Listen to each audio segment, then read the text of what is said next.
right here. That's what he's looking to be. One of those few guys that goes out there and every single time he steps in the batter's box or in his respective defensive position, he's putting fingerprints on it. What did we say last night? Got a fresh cut and threw out 3 knocks. That's what happens. And a big one in the 8th inning. You trim the beard up? Yeah. So you're ready for another W, huh? There you go. Okay. Look at that. Fresh dressed like $1 million. Throwing on those new chucks, just like that. Seiya Suzuki. Kids are fans of Mallory, so it is full circle and just really cool connections. Suzuki hits that one well. Right field on its way.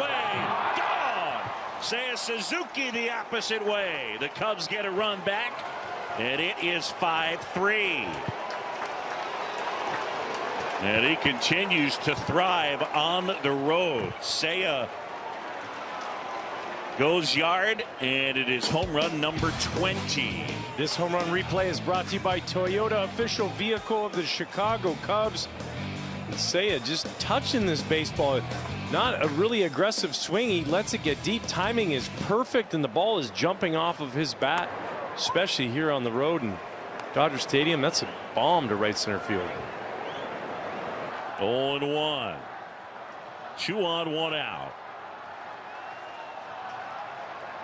Runners take off, throw to third. Oh, no.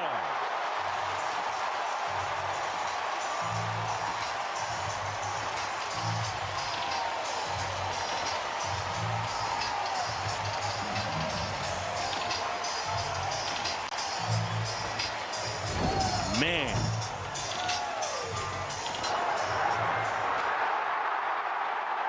I understand wanting to try and get second and third, get that tying run to second base, but if you're going to steal third right there in the 9th inning down 2 runs, you got to be safe. To be safe.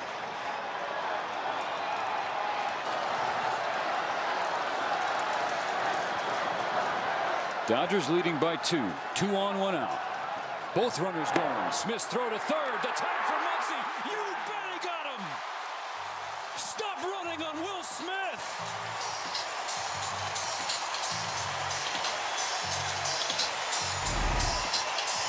Thank you, Cubs. I mean, a totally unnecessary.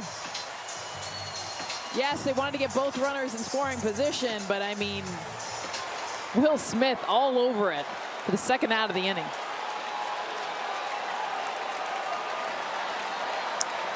With 1 out in the top of the 9th inning, Seiya Suzuki on second, Cody Bellinger on first. They get the double steal going, and he was clearly out. And like Deb said on the broadcast, if you have 1 out in the top of the 9th and you're threatening in a ball game, and if you're going to steal third, you have to make sure that that cat is safe. And Seiya Suzuki looked like he tried to swipe third base very tentatively. Well, you can say tentatively or not. I mean, he had a good jump. It's just when you're talking about, you know, success rate with a lefty up at the plate, you better get a really good jump and you better be safe. I mean, Will Smith is accurate.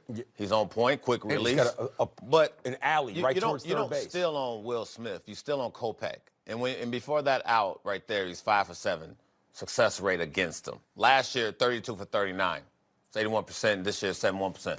My point of it is, he's going to give you the bag, right? You just got to get, you know, your lead has to be bigger than that because he's not going to try to pick you off at second. Not at all. So, right? So, especially with the way he was going. I mean, he trying he to was, find that zone. He was trying to find everything. Yeah, he was. I mean, Will Smith went out there twice. They had no more mound visits. Mm-hmm. So, you just got to be safe. Bottom line. I mean, you can look at it. I don't know. We can cut it how we want. You just got to be safe. So the league has to be bigger because you know you have a lefty there. It's easy for Will Smith to throw that ball down to third base. With a righty up there, he has to go behind him. The righty's not going to let you just, you know, stand there and make a really good throw. You're going to have to work to get the guy out of third base. But you just can't. That can happen there. Well, I gave you the percentages based on the fact that it's not a bad play. But look at the jump.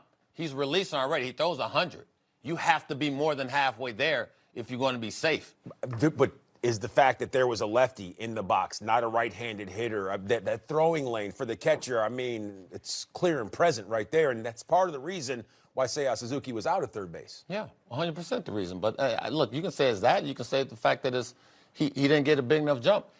Your lead has to be big enough where he steps off. Like that. Look, you're still in third base with a lefty at the plate. Michael Kopech is not going to step off and will and throw it at second. Closers don't do it. They don't do it. I mean, They you don't, can go back. pick moves. You can go back to the bottom half with Trey on the mound. Wingenter, like you let a guy, you let Teoscar steal second. I mean, it wasn't even a thought. He took off before you even started your windup. That's what Seiya had to do in that situation. Michael Kopech is almost like we saw Miguel Rojas last night. Well, we saw him steal second. We saw him steal third late in the ball game, and it was almost like they had that man on third base in the blink of an eye. Well, you saw Teoscar do it. You saw Rojas do it. That's how you have to steal, right? Especially against guys who are not going to try to who attempt to pick you off. You have to be running before they even release the ball. Why? Because they throw hard. So they're going to get the ball there a little quicker, and the catcher, all he's asking for is just to get the ball to him quick, so he can make an accurate throw. That's all Will was trying to do in that situation. Was it an unfair assessment of the situation? A left-handed batter in the box, Will Smith behind the dish, and he's thrown out more runners percentage-wise than any other backstop in all of baseball. Why would you want to run yourself into that brick wall? Look, I get the theory. I get the thought. Trying to be aggressive. Well, you want second and third. You need 2 runs, right? So I get where the angle is. My point of it is, and I'll say it again, if you're going to steal in that situation, gotta be safe. You have to be safe, one, but you have to get the lead to put you in a position to be safe. And I don't think Seiya's lead was big enough.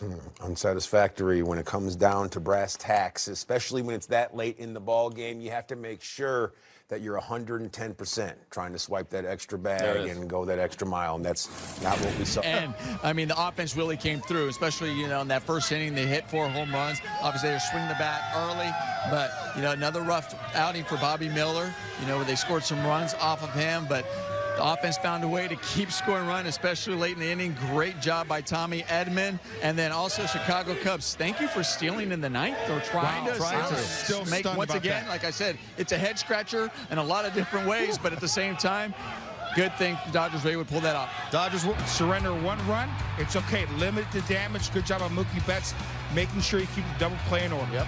Sack fly made it 10-8, and then here's the stolen base attempt by Suzuki's thrown out. Especially after the way you were feeling, the way this inning was going. Walk the bases loaded. You get a sacrifice fly. Momentum is on their side. Michael and this just kind Kopech of took is it the out of him. happiest man in the world. He's like, thank you very much. Wow. ご視聴ありがとうございました。チャンネル登録と高評価よろしくお願いします。